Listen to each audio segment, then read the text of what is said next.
So you have been to Europe. You Yeah. told me that you stayed in France. Yeah. What did you what's the message you hear for people? Because you went and you came back, and I always wonder, because people, they say Africa is, it's not that great. Once you get an opportunity to go out, and a lot of people in Africa, they're actually dying to leave the continent and look for opportunities outside. Yeah. So So sad. I just want you Really to. sad. It's like willingly live in the Garden of Eden, bro. You know, black people, no matter how rich they get, will never actually get the respect that the rich person get. The capitalist system is based on the exploitation of African slave labor. Like, that's historically how it was constructed. Like how America became so rich, free labor, the free labor that they could create themselves by breeding African people. You know, like making them breed and selecting like the strongest men with the strongest women and like forcing them.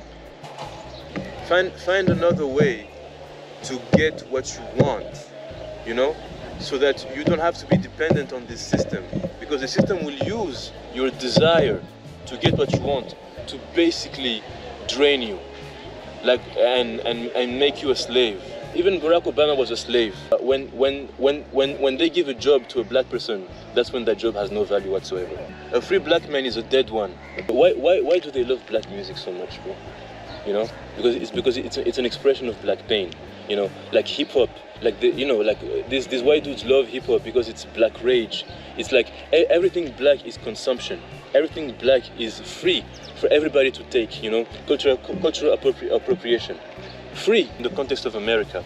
One of the greatest moments in black history, I believe, is when this guy, Jack Johnson, who was a black boxer, beat a white boxer, like at the World Championship. That was it. You know, history was changed. You know what I mean? That's what I mean. You just have to see the God bleed, you know, to start believing in him. And that's how you can have.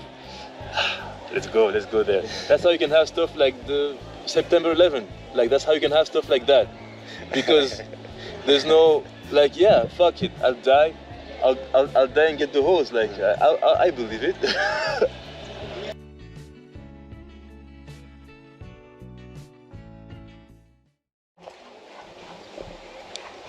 Greetings and welcome back to the channel. Lionheart right here. I'm coming to you live from Dar es Salaam, East Africa. Yep, and I'm joined by my fellow African brother here, Amin from Comoros. And if you're new to the channel, I'm from Zimbabwe.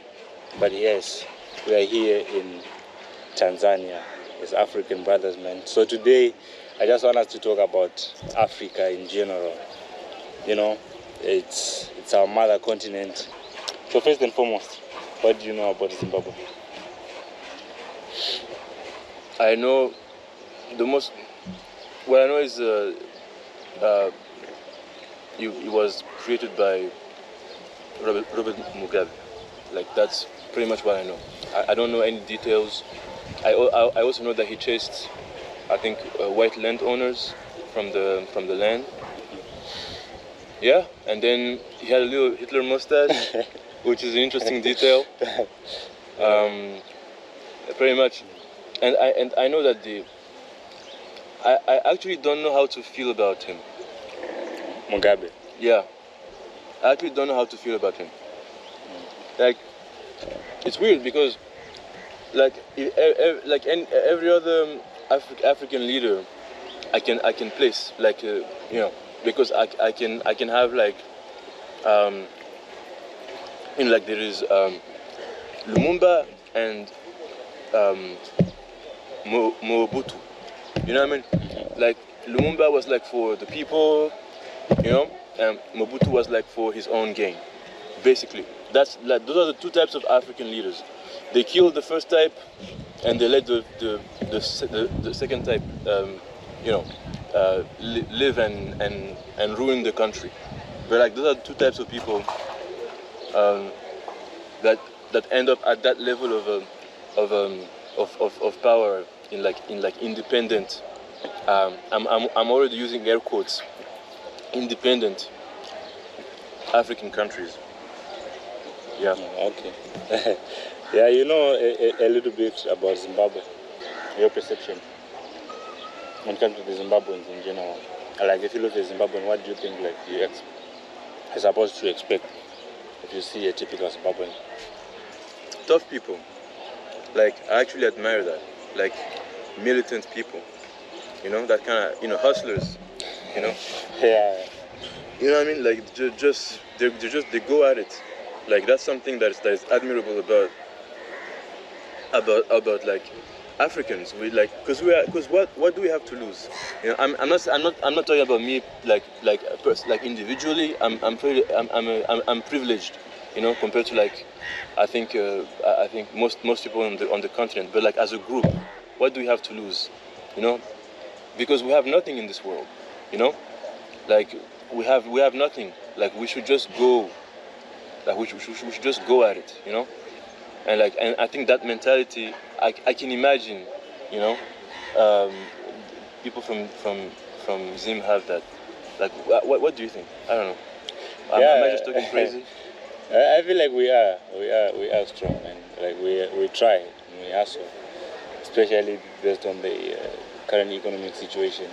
You see people going outside the country, try to make a living. But I mean, like in general, all Africans are strong. Yeah. But yeah, guys, Karibu, we are eating fruits.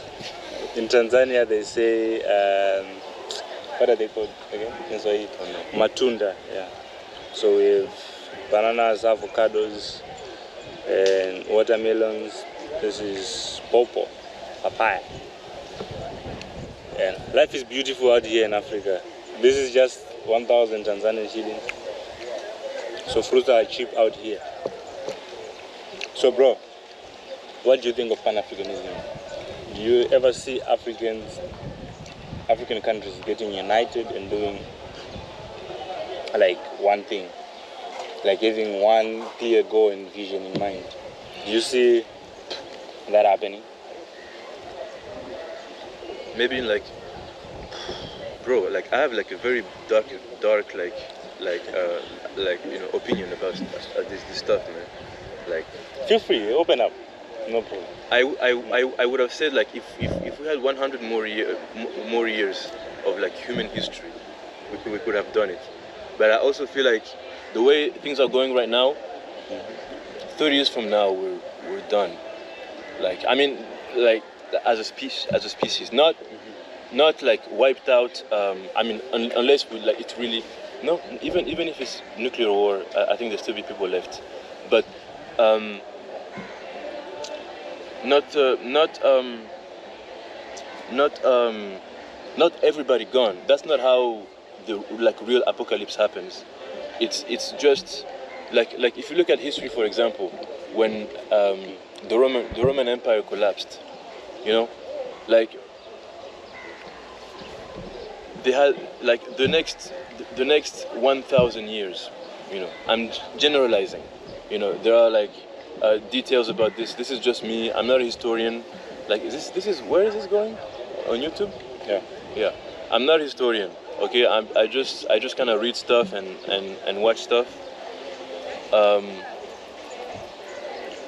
The next 1,000 years in Western Europe after the collapse of basically like maybe Europe's greatest civilization to this day. Right. Honestly, like because this present Western civilization is very powerful. It has dominated the globe, but it's not even close to like the level of like sophistication that the Romans had. Like it's not even close. This is very dumb. The world we live in right now is very stupid. It is very like devoid of like thought, of like consciousness. Who is to blame for that? Like, is it our education system? Is it our own?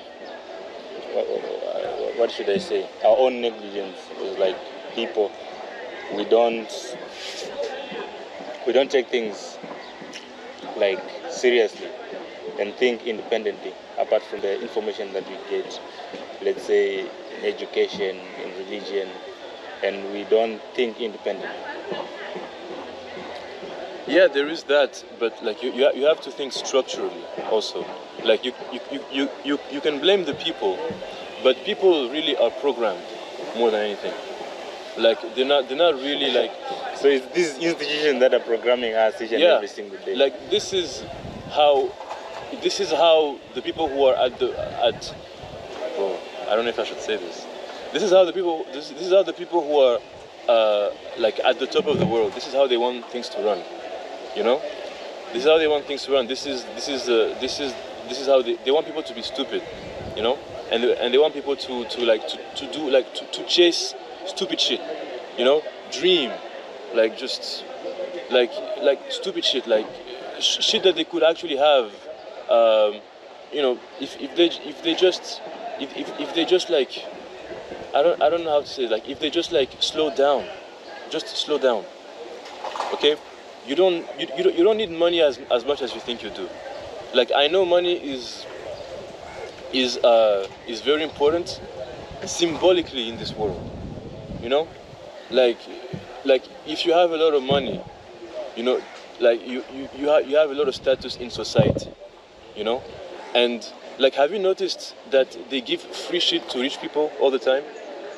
Like whereas the poor people are the people who are supposed to have the free shit, you know, because they don't have the money to spend, you know. But they give the free shit to people to rich people because of the level of status. I saw a quote somewhere saying, if you want the bank to give you money, you have to prove that you don't need it. Let's say you want a loan, you have to prove that you don't need it. But I need the loan for me to start a business. Yeah. But if you show them that you need it, that means they're not going to give you because they're not sure how you're going to pay back their money. But if you have maybe assets, Exactly. then they can Like say it's a whole system based on fear, basically. You know, like so this is just my point. Money, like a lot of the stuff people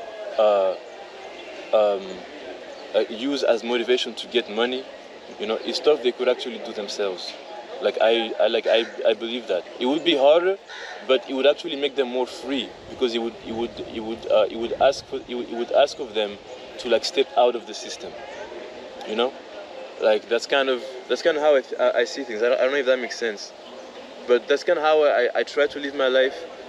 Like just find another way to get what you want, you know, so that you don't have to be dependent on this system, because the system will use your desire to get what you want to basically drain you, like and make you a slave.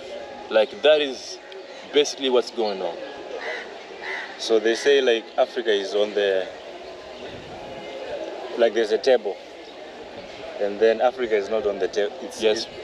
It is the table. Yes. It is part of the menu. Yeah. So now we have seen that there's America, there's China, Russia, of course. So it's basically like the West and the Chinese, whatever. What do you think right now is like a better partner? I think China. I think. So Compared to because people are saying all of them, like they're both of them, they are devils. But which one is a better devil? It's China. You know why?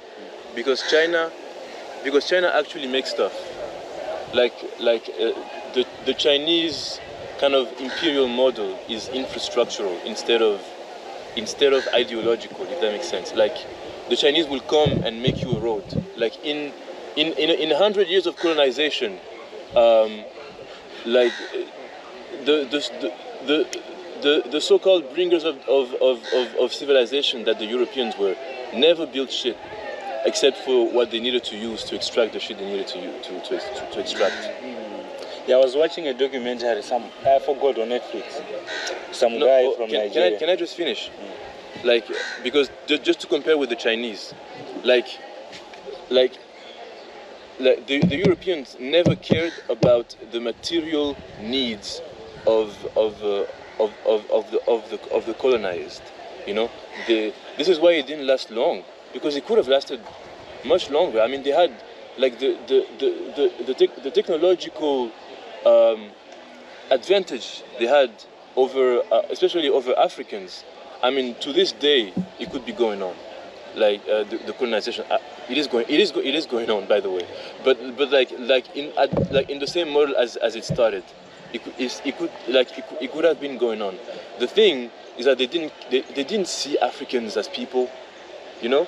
So they didn't like they'll be fine, you know. They won't get too mad, you know. We'll just you know, keep like you know, whatever, like looking, you know. They fell in love with themselves as white people. Like, this is, I mean, they're very narcissistic people, white people, you know. And so they're like, yeah, they think of themselves as gods, basically, because they have killed God. I mean, they have killed their. When I say God, when I say God, I don't mean like if you believe in a real God or not. I mean the idea of like a higher power, controlling everything, controlling fate and everything. You know, just the idea of it. You know, whether it's real or not. I mean, that's why it's called faith, because we don't know. You know, we just have to believe. You have to believe. Yeah.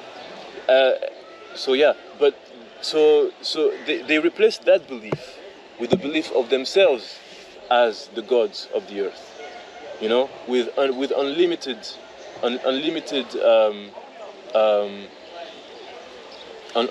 desire, basically, like unlimited, like I can do whatever the I want, bro.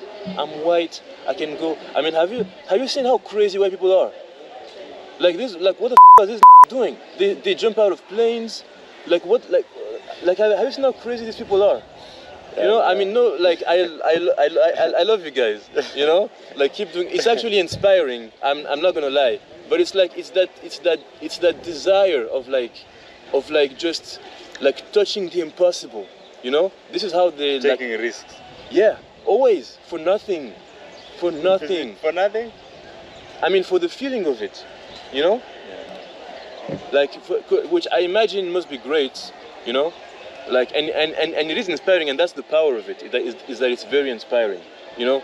Like I'm a huge fan of Marvel movies, for example, like Captain America, like, you know, like the blonde haired, blue eyed, fucking, you know, wearing the shield. Like, bro, I grew up with that shit. Like, that's the power of it, you know. And they replace God with that, you know what I mean? And so yeah. So where was I? Like. So because of their like, you know, sense of godhood, you know, they basically looked at the colonizers, you know, as like, oh, you just be okay, you'll never be mad, you know, and they forget that you just have to have one guy on the other side, just call bullshit, you know, you just have to see them bleed. You know what I mean?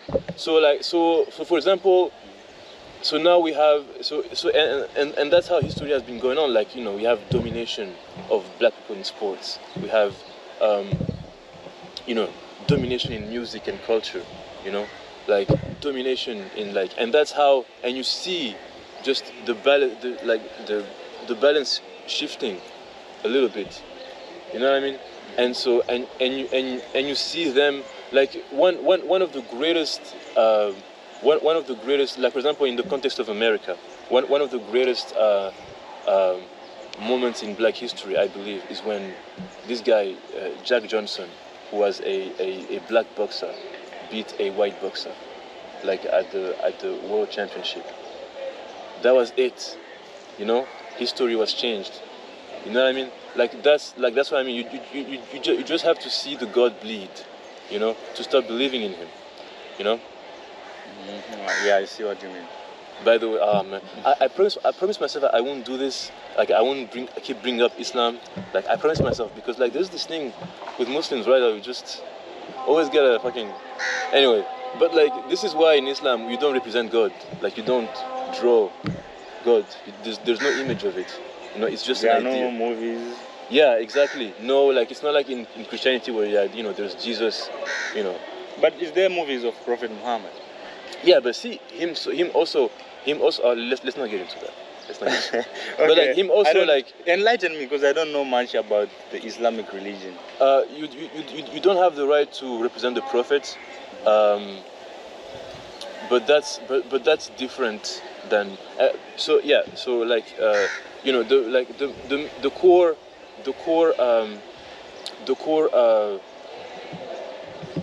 like the main thing about Islam, like the main idea is that there is no God but God, and the Prophet Muhammad was his messenger, right?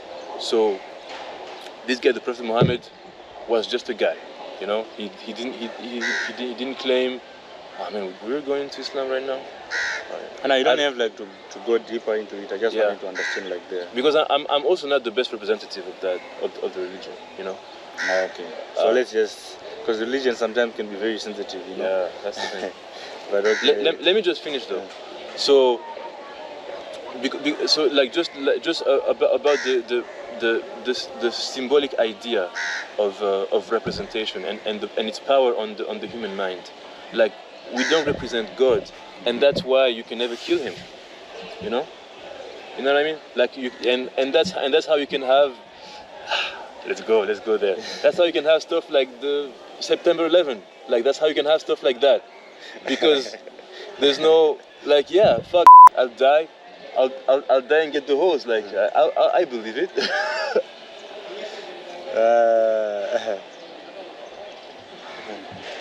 They're just doing their own thing. So you have been to Europe. You Yeah. told me that you stayed in France. Yeah. What did you take? What's the message you have for people? Because you went and you came back, and I always wonder, because people, they say Africa is, it's not that great. Once you get an opportunity to go out, and a lot of people in Africa, they're actually dying to leave the continent and look for opportunities outside. Yeah. So So sad. I just want you Really to. sad. It's like willingly living the Garden of Eden, bro. For real. Like, not falling from it. You know the story of the Bible, Genesis, that Adam and Adam and Eve. Adam and Eve, committed sin, and then they were kicked out of the Garden of Eden. Yes. Africans leaving Africa is like Adam just saying, just like having everything he needs around him. Everything, literally. I mean, this is the birthplace of humanity. Everything humanity needs is right here on this continent, 100%. For real. Like, but just seeing just some kind of shiny light, oh, freedom, whatever, success, whatever, and just like, oh, finally I can get out of poverty. I can finally feel, because poverty like makes you feel so much less, That's how it works. Like, you feel like you're inferior. Exactly. So you want to get that coin, so you can feel superior. But the thing is, I mean, let's go. The thing is, that would never work for black people. Black people, no matter how rich they get, will never actually get the respect that the rich person get, and that's why it works for everybody else. This is the theory called Afro-pessimism. Okay, let's do this. This is a theory called Afro-pessimism. Frank Wilderson researched the fucking thing. Okay, like, the capitalist system is based on the exploitation of African slave labor. Like, that's historically how it was constructed. Like how America became so rich. This is how they became so rich. Free labor, the free labor that they could create themselves by breeding African people. Like making them breed and selecting the strongest men with the strongest women and forcing them. Wow, that's so sad, man. Like, I feel the pain as you're explaining this. But this is very important. The emotional aspect part of it is it's hard, and we have to deal with that. But we have to also understand the structural, the function of it, the function of the pain itself. Why do they love black music so much, bro? Because it's an expression of black pain. Like hip hop. These white dudes love hip hop because it's black rage. It's like everything black is consumption. everything black is free for everybody to take. You know, cultural appropriation, free. You know, everything black, just go, you know, and that's what makes it. That's what makes everything else valuable. You know, like because it's not black. You know, like it's anti-black. You know, so I hope that makes sense. So black people wanting to be rich is I mean I also want to be rich. Don't get me wrong. You know, it's like it's you know it's good. Like go get that coin, but understand, like that will never actually mean your freedom. You know, even the richest black man, even Barack Obama. I'm sorry to say, oh man, this is, bro. I can't believe I'm saying this on camera. Even Barack Obama was a slave. I'm sorry to say. I like what he accomplished. What he accomplished was, you know, was great. You know, but he, like, once he got. So okay. Wait. Let me finish. Once he got in the office, he couldn't do anything. That's what I want to ask there. So people who accuse Obama of being a sellout, are they wrong or are they right? Like, did he sell out or he had no option? He had no option. They would have killed him. A free black man is a dead one. Sorry. he just got up there, you know, and took what he could. You know, to secure a nice afterlife, you know, because once you get to be president, except for Trump. Oh, this is the other thing we have to talk about. You know, when they give a job to a black person, that's when that job has no value whatsoever. This is why Trump became president. Trump, the joke. This flies. This is why a joke like Trump became president after Obama. You know, a guy no one ever took seriously. You know, like that would have never happened if before him there wasn't a black man in that house, on that chair.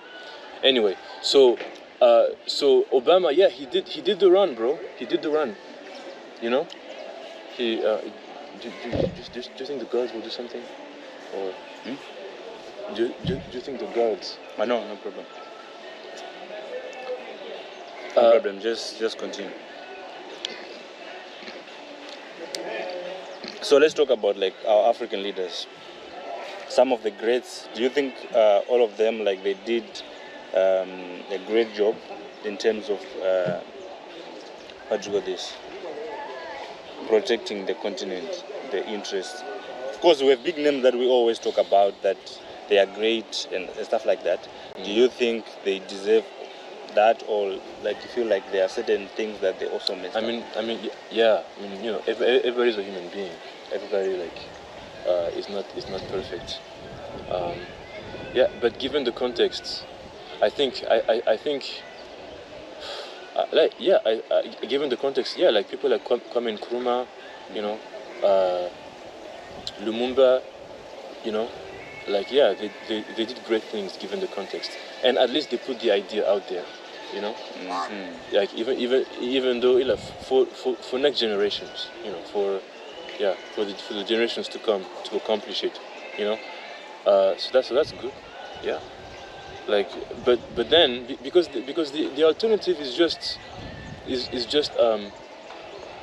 know, it's just people like Mobutu, people like, I mean, Mugabe. I don't know about Mugabe, but yeah, people who just, like, you know, okay, I'll just. We are in Tanzania. No, Nyerere is one of the greatest African leaders, definitely. But I'm talking about those African presidents who just decide to take something from them for themselves. For themselves. Yeah.